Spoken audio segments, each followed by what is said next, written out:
Hello guys, this is Reshma Akter from Reshma Akter page.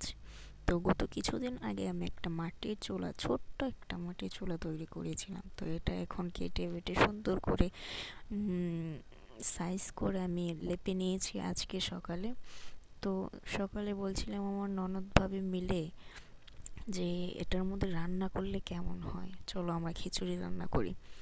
তো যেই কথা সেই কাজ। সকালেই আমি সবজি কিছু কেটে রেখেছি। আমরা তৈরি করব হচ্ছে ডিম আর সবজি খিচুড়ি। তো সবজিগুলো আমি সকালেই কেটে রেখেছি। তো দুপুরের খাওয়া দাওয়া শেষ করে আমরা বসে পড়লাম আমাদের খিচুড়ি রান্নায়। প্রথমেই দেখুন ছোট্ট চুলায় কীভাবে আগুন ধরালাম। আর ভিডিওটা ভালো না হলে কিছু করার নেই, কারণ আমার ছোট্ট ননদিনী ভিডিও ক্লিপগুলো নিয়েছে। ও খুবই দুষ্টুমি করতেছিল আসলে ভিডিও ক্লিপগুলো নেওয়ার সময়। তো ভিডিওটা অনেকটাই অর্ধেক অর্ধেক দেখা যাচ্ছে না। তো প্রথমে আমি পেঁয়াজটা ভেজে তার মধ্যে খিচুড়ি রান্না করতে যেই মশলাগুলো আছে আপনারা তো তা জানেনই, আমি আর তা ব্যাখ্যা করছি না। সবগুলো দিয়ে একটু পানি দিয়ে কষিয়ে নিচ্ছি। কষিয়ে নেওয়ার পর এখানে আলু সবজিগুলো অ্যাড করে দিব, একটু কষাবো।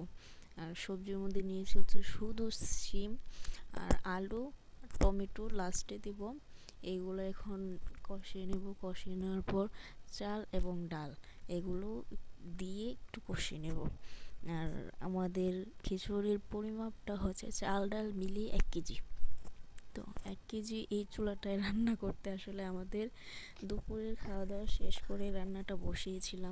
রান্নাটা শেষ হতে লেগেছে একদম মাগরিবের আজান দেওয়ার পর, নামাজ টামাজ শেষ হয়ে গেছে।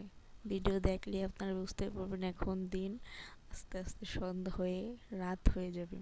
তো এখন চাল ডালগুলো দিয়ে আমি একটু কতক্ষণ ঢেকে রেখেছিলাম। বুঝিনি তো, ছোট চুলা, এটাকে আগুন একদম ধরাতে হয়, আবার নিভে যায়। একবার এটা থেকে আগুন ফেলেছি, ছাই কতগুলো ফেলে দিয়েছি, তারপর আবার ধরিয়েছি। তো একটু হয়ে আসার পর আমি কি করলাম, একটা ম্যাগি মশলা দিলাম। এটার জন্য শুধু একটা ম্যাগি মশলা দিলাম। আর এখানে আমি এখন 2টা ডিম ভেঙে দেব। প্রথমে 2টা ডিমই ভেঙে দিলাম, দিয়ে মনে হলো যে আরেকটা দিই, তাহলে খেতে স্বাদটা একটু ভালো আসবে আর কি। তো দেখুন এখন ফার্স্টে 2টা ডিম দিলাম, তারপর ননদকে পাঠালাম যে ফ্রিজ থেকে আরেকটা ডিম নিয়ে আসো। দেখবেন এই যে দেখুন সে আরেকটা ডিম এনে দিল আমাকে। এই যে এই ডিমটাও দিয়ে দিলাম। তো খিচুড়িটা আসলে না খেলে বোঝা যাবে না যে খেতে কতটা ভালো হয়েছিল। যেই খেয়েছে বলেছে যে না মাশাল্লাহ খুব মজা হয়েছে। আসলে মাশাল্লাহ খুবই মজা হয়েছে।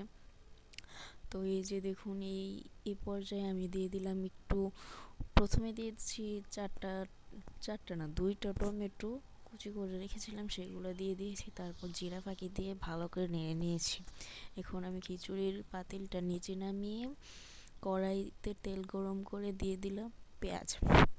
পেঁয়াজটা দিয়ে আসলে আমাদের আঞ্চলিক ভাষায় বলে এগুলাকে বাগার দেওয়া।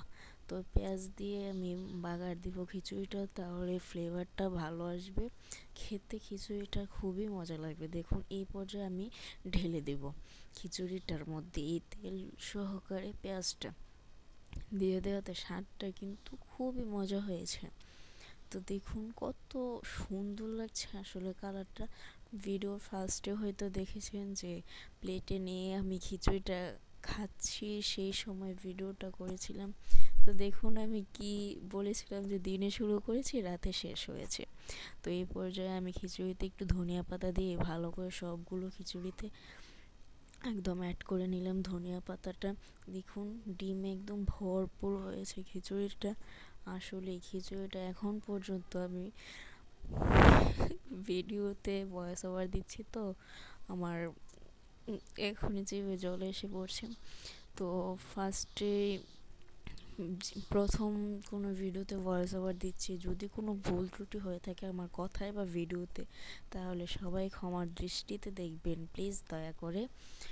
দেখুন খিচুড়ির ফাইনাল লুক পুরোই একদম অস্থির হয়েছে। দেখুন ওটা দেখতে কিন্তু খুব ভালো লাগছে। আল্লাহ হাফেজ।